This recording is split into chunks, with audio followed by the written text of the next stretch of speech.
Welcome to the Creators Couch with me, Gemma Naylor. Today's guest is one of the UK's finest actors. He's performed in live theatre productions at some of the most prestigious venues in the UK, including the National Theatre and Shakespeare's Globe. He's best known for his portrayal of Billy Kitchen in Peaky Blinders and Lambert in The Witcher. It is the incredible Paul Bullion.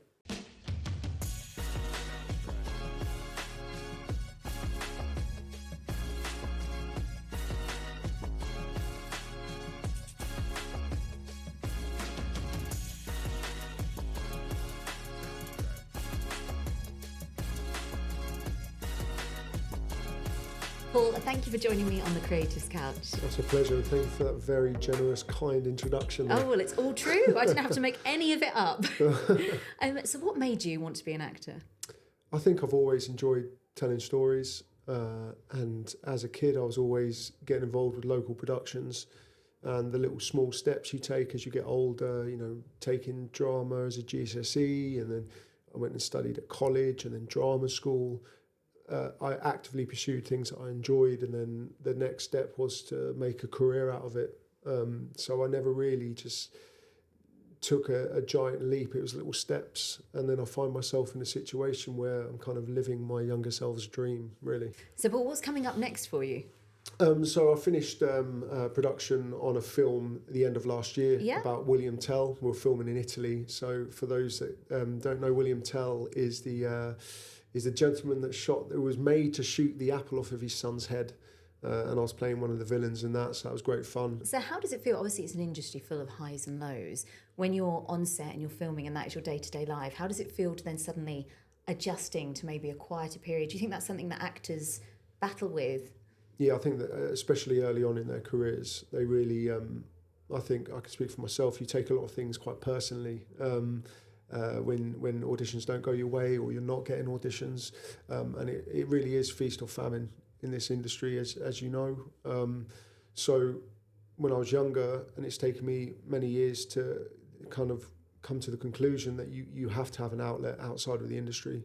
You can't take your value from the industry at all, because it leads to poor mental health. And I think that's how I got into triathlon and raising funds for causes, to give myself a purpose when your phone isn't ringing. And so you stop waiting for the phone to ring. So you're not as anxious when it does, and you don't put, you still put a lot of effort into your career, but you don't put your whole happiness in your life into it. I think that's really sound advice, because I think you do see a lot of, like you say, especially young performers who come out of drama school. And let's not lie about it, it does take complete commitment and dedication to make a success of it in this industry. Yeah. But at the same time, you've got to be really careful to not take all your validation from it. Otherwise, it's a very dangerous place. Yeah, you have to look after yourself, because you can't take your validation from external factors and other people's opinion. Yeah. Because essentially that's what the industry is. Yeah. It's other people's opinions, it's directors' opinions, casting directors' opinions, and then you start putting them up there and saying, well, their opinion matters more than mine. And you lose sight of yourself, which 100%. is not a great thing. But do you think actually getting into triathlons makes you more interesting to casting directors, so in turn has helped? I think so. You have to lean into certain aspects of yourself, and I'm 6'3", and I look like the result of a Viking invasion. so I have to make sure that I kind of lean into that, and I think I enjoy working out. I enjoy endurance sports. So the physical side of that is almost a kind of side product. I do it for my mental health, but then your body changing and getting into healthy shape is a side product of that. And then that alongside my career, where I get cast as warriors and soldiers, that's part of it. So yeah, I lean into it definitely. Gosh, well, how much training do you have to do for a triathlon? It takes over your whole life. You just build it into your everyday routine. When I did my first Ironman, rather than get the train to work, I'd run 10 miles to work, just as my commute. Just a warm up. Yeah.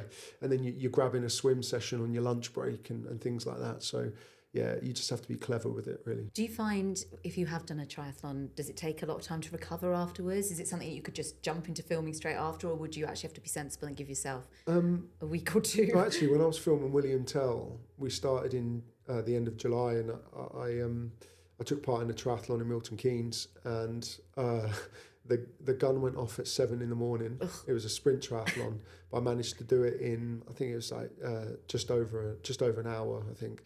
I finished the triathlon, threw my stuff into my mate's car, and they drove me to the train station. I then got home to London, picked up my bag, and went straight to the airport to fly out and start filming, because I made the commitment. You know, I said I was going to raise money.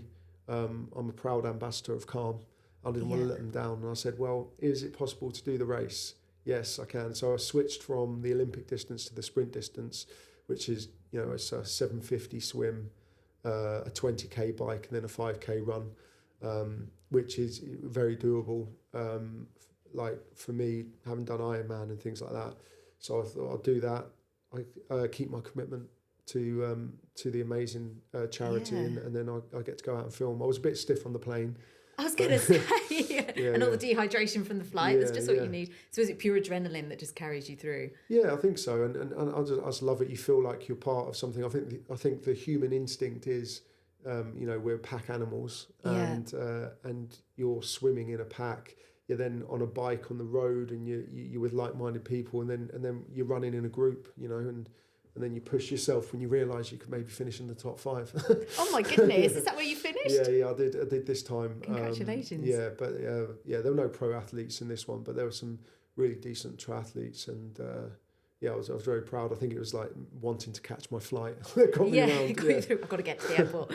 So let's talk a little bit about Calm, the charity that you were racing for. What exactly do they represent? What is it that they do? So it stands for Campaign Against Living Miserably. Yeah. It's a suicide prevention charity. Their kind of main aims is to really spark conversation around mental health and suicide. Yeah. It's a real taboo subject for a lot of people. It is one of the biggest killer of men. My age. Yeah.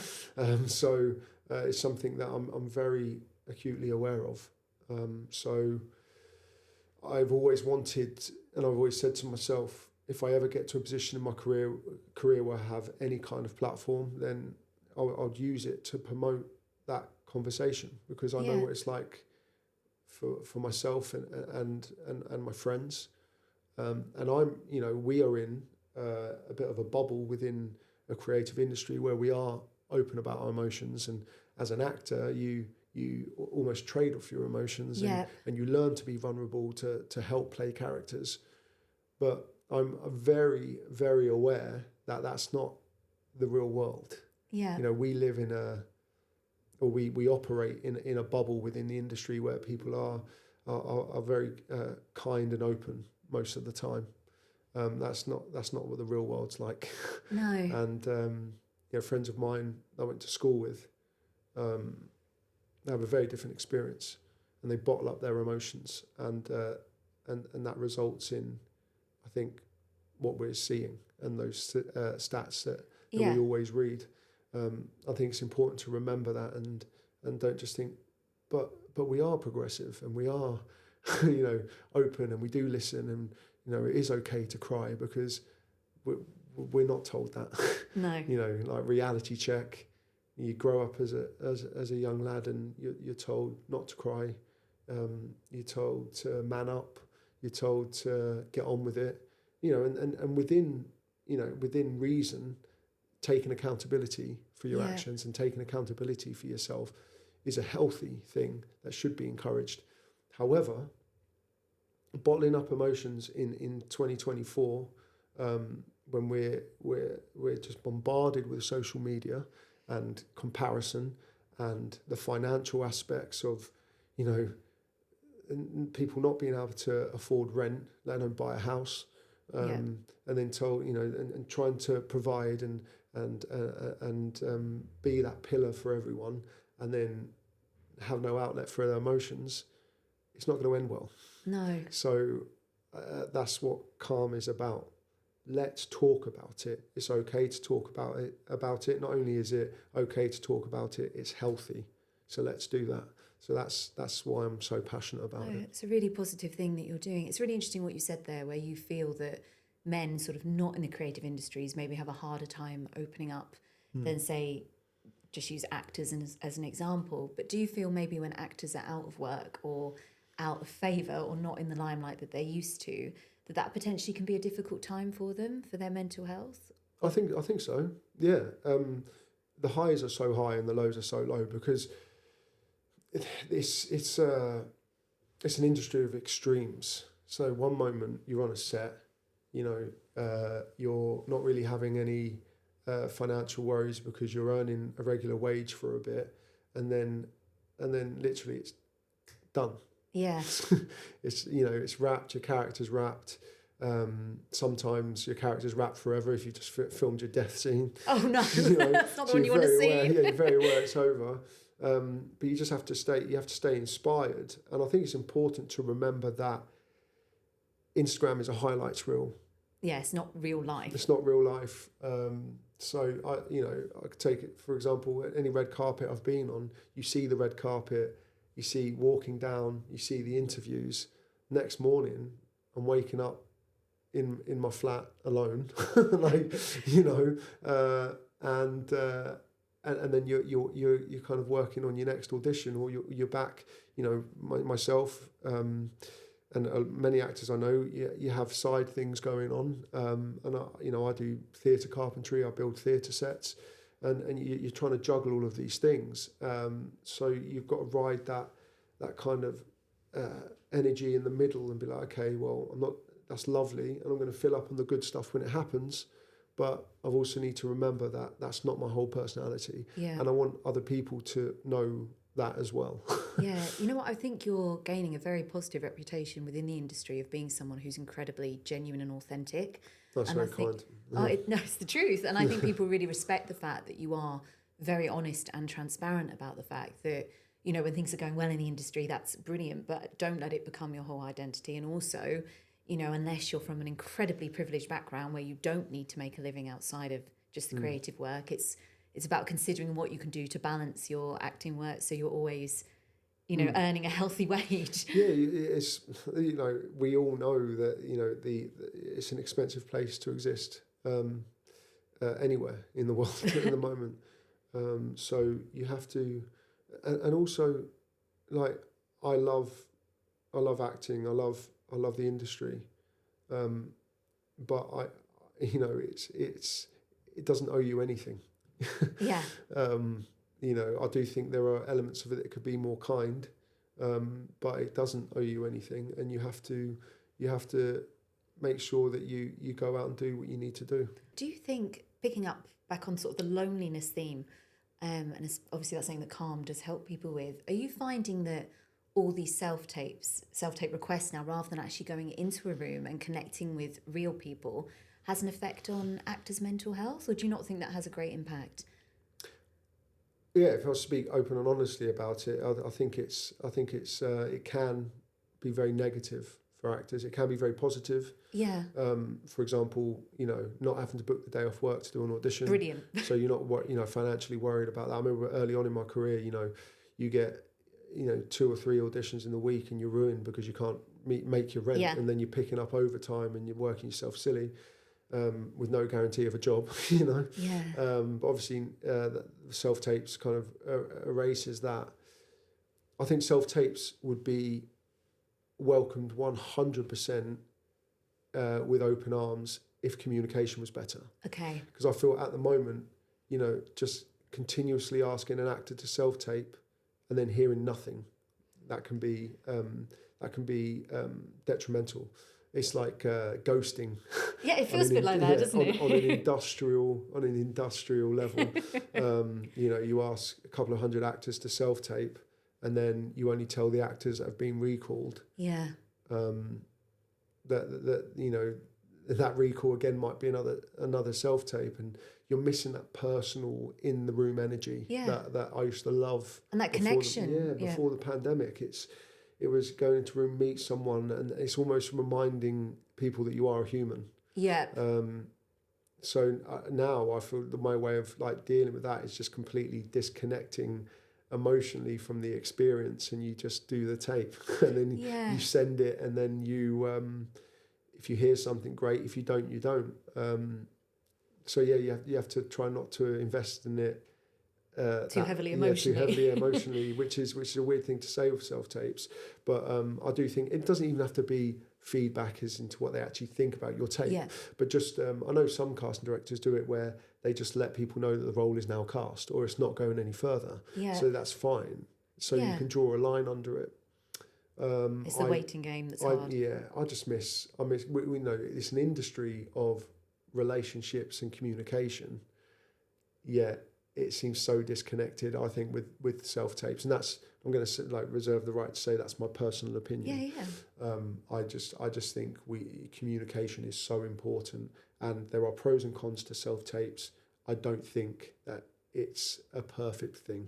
Is what I'm going to say. But like you say, it does have some positives because it does save people time, so totally understand why they're doing it. It's just a balance being act there that probably hasn't been struck fully yet.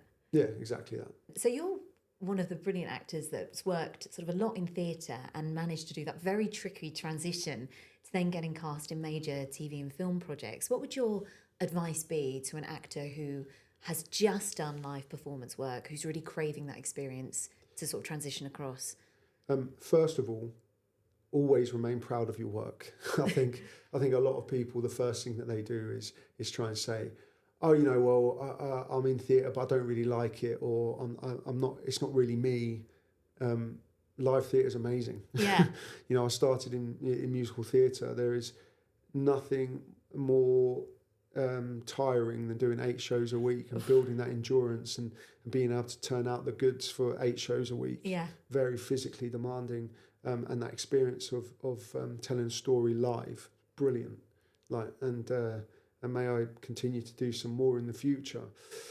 I think my main advice practically, if you've worked in theatre for a long time, you're normally used to being cast quite far in advance of the production starting. And sometimes if you're in a commercial contract, they can run a year, sometimes longer, and they offer renewals. So there's, weird to say, but a little bit of job security sometimes. Yeah, that is a strange thing to say, isn't it? A year is job security. And I think with TV and film, I was very aware early on that sometimes, unless you're the big name attached to the project, you're going to be one of the last pieces in place. By that I mean you could be behind the bar one night, on set the next day, because sometimes people drop out or they're casting, what they would call a day player. If you just got a couple of lines in something, they'll cast that a couple of days before, week or two before, if you've got to do costume fittings. So availability is your best asset. That is the thing with performing in general, but with TV and film, you have to be available. So you're going to have to be comfortable being out of work, because the cast is the last thing to be put in place. Yeah. Locations, camera crew, directors, creatives, producers, all of these people and jobs are in place first. Oh, okay, this character's only in an episode or two. Let's work on casting that character now. Okay, when do we need them? We need them in 2 weeks. Yeah, last piece of the jigsaw. Last piece of the jigsaw. So you have to stay inspired enough to know that something will happen at some point. Yeah. But you have to be comfortable saying no to auditions when they come through. And agents, will, I think sometimes they might test it and be like, okay, well, they said that they want to do more of this kind of work, but let's see if they go for this audition. And understandably, it's a business, right? And it might be a project that they think you genuinely want to do. But I just say, just be confident, and your actions speak louder than words, and you're going to have to start saying no to those kind of jobs, and see what happens. Yeah. So from a skill set perspective, do you think people who've just worked in theatre are ready to jump behind the camera, or is it more? Oh, sorry, in front of the camera. But is it more? Is there things they should do with their skills? Is there training? I think acting is acting. I think skill-wise, and what I did is I started by volunteering for student films so that I could ask loads of questions. Okay, what's this person doing? Okay, what's their job? What does this person do? So when I turned up on a big set, I wasn't thrown by any of the terminology or anything like that. That's all the practical, technical side of things. I think performance-wise, you realise, it's weird to say, I feel like you're almost acting in the camera, by that I mean like it's often right in your face, and you've got to think you're going to be on someone's television screen in the front room, or you're in a cinema screen. So everything you do is going to be picked up, no matter how minimal. However, with theatre, you're always playing to the back row. You're always playing sometimes, I remember I played in Edinburgh Playhouse, which I think is like 3,000 huge, seats. isn't it? Yeah. Yeah, so you just have to remember sometimes the camera's in there, it's picking up your thoughts. And, you know, I look at some of my early performances, I'm like, oh, I wouldn't do that again, or do it differently. I think, yeah, watching yourself and learning, but not watching yourself objectively, and you know, and seeing what you think works and holding on to that, and what doesn't work. And you can do that just, you know, practicing self-tapes with your mates. Yeah. I think as a skill. It's all storytelling, you know. It's I've nothing but respect and love for my roots, which is, you know, live theatre and musical theatre. Yeah. So you would do a musical again in the future, maybe, or whatever comes along there? And you know, if it's a project that you know, I really interests me, and I think it's something that I've got the skill set for. That's the other thing, you know. I'd want to challenge myself, but also know that I'd be able to do it justice. I'd love to, and I just think it's. Would I do something for a year? Probably not. Yeah. But you know, I'd love to do a run somewhere. But yeah, we'll see what happens. Gosh. So what qualities do you really admire in other successful actors? Is there something that you see somebody do on set and you think, you know what, that makes them really exquisite or makes them stand out? Confidence. Yeah. Whether they're faking it or not. Like, but I don't mean like arrogance, because that's different. I can't stand that. But confidence of like they seem to, you know, really assured in what they're doing. Because I feel like I fake that sometimes. And whether it's genuine in other people, it's certainly something that I admire in other actors. And also like a kindness, like from actors that have done like a lot of amazing work. Yeah. And yet they're still very kind to people around them. I feel like that can be lost. Because you work with the biggest names in the business. Have you found, did that strike you sort of your first experience on set? Was your first major project Peaky Blinders in TV? I think that was the first recurring kind of season regular role that I had. Yeah. Where I returned episode after episode until I was shot in the face. But no spoiler. Well, it was 10 years ago. Yeah. Then, so yeah, I'm sure most people that know the show would know that.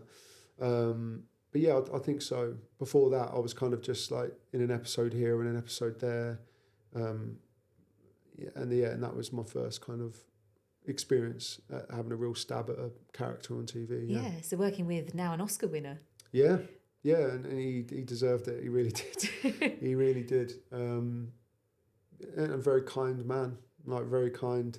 I learned so much from being on set with him, and I think that really showed me that, you know, you could be very, very successful and very, very kind and open and encouraging. Yeah. And that's something that I try now with younger actors. I run workshops for various companies, and I try to be encouraging and caring and nurturing with younger actors, because everybody just wants to learn. Yeah. Right. So that's kind of where I'm at on that, really. Yeah. What do you think is the biggest obstacle that sort of actors at any age face? Do you think they get in their own way a lot, sort of get in their own heads? What do you think stops people from really moving forward or going after what they want? I think they sometimes fall into the trap of showing creatives what they think they want to see. Okay. Rather than seeing yourself on an even level and saying, this is how I'd play the part. Yeah. Does that help? Yeah, this is what I bring to the table. Yeah. This is me. Because I see acting as bringing elements of yourself to a character. Yeah. Rather than taking on a character. You're bringing yourself to a character. And I say that in workshops, and I think that some people fall into the trap of trying to please the casting director or the director, rather than the best performance you can give is your performance. Otherwise it becomes diluted, and you'd be like, how do you want it played? And first off, I think if you ask questions before you show them, it might show a little bit of a lack of confidence maybe. Whereas if you just say, this is how I see the character, even if you're off the mark, they would respect your confidence. Yeah. And I feel like you have to see other creative people as people that you work with, not work for. Yeah. And so you can say, I love the script, and this is how I play the character. And I think that's how to keep going, because it's basically valuing your own instinct and opinion. But I do think there's an element of just being authentic to yourself and understanding your strengths and your weaknesses and how to play to them. And sometimes it's okay not to do the audition. Because I think that was when you're young, it's like do the audition. Whereas I think now I would encourage people to say do the audition if you want to, because what's the point if you're not going to be happy doing the job? Yeah, and do you think that can be damaging to their mental health and confidence as well if you're going up for things that you know internally are not a good fit for you? I think when your heart's not in anything, it's bad for your mental health, because then you're making yourself do something. It's different if my heart's sometimes not in going to the gym in the morning, but I never regret it after I've gone. Yeah. Whereas sometimes I think when I was younger, I would feel sometimes disappointed in myself coming out of an audition that I didn't want to go to, but I was trying to keep people happy. Okay. Where did the disappointment come from? Yeah. Literally just because you didn't want to be there, or more about sort of the performance, what happened in the room? I mean, I think maybe a little bit of it was like maybe a bit the kind of young man's ego when I was 22, 23, saying I don't want to go to a tap audition. Yeah. I'm not a tapper.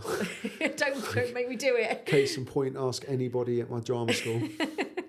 But then, I'm fresh out of college. I've not been seen by that casting director. And I should have stuck to my guns more. Yeah. And I get it. Like, it was coming from a good place. This was my old agent. It was coming from a good place. They wanted to create opportunities. But I wouldn't have even been happy doing the show anyway. Yeah. So I just feel like I was trying to keep everyone happy. Except yourself. Except myself. Exactly that. I was abandoning my own beliefs and happiness sometimes for a handful of auditions that I did do in my early 20s, where I would have been much happier. Because it's not just the day that you waste doing an audition you don't want to do, it's the build up to it as well. Yeah. And then, like I say, afterwards you come out and you're like, but I knew I shouldn't have come to this. Yeah. So do you think a big part of it is trusting your own intuition and making choices about your career that are from your core rather than what you think you should be doing or what other people are saying you should be doing? Nobody knows yourself better than you. So don't let anybody else tell you what you should or shouldn't be doing. Take every bit of advice as opinion and see what works for you.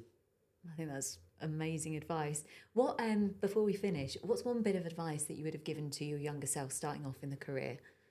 Well, I think what I just said there. Yeah. Kind of like I must have had that inside me and not really known that I had that inside me, but to look out for yourself, because I think I was a bit of a, I think even now I'm still a bit of a people pleaser, in the sense that I want to help other people, and sometimes I do abandon myself doing that in that process. So I'd probably put my arm around 21-year-old me and say, it's going to be okay. Your opinion does matter, and don't worry about taking up space, because I used to feel like I didn't want to tread on anyone's toes. I didn't want to cause any friction. But I think boundaries are important, not just in our industry, but in life, in relationships.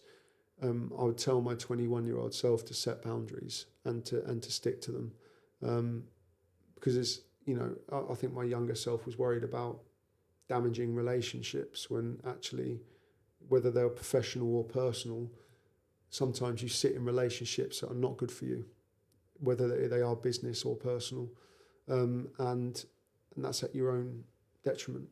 Yeah. And I think, I'd try and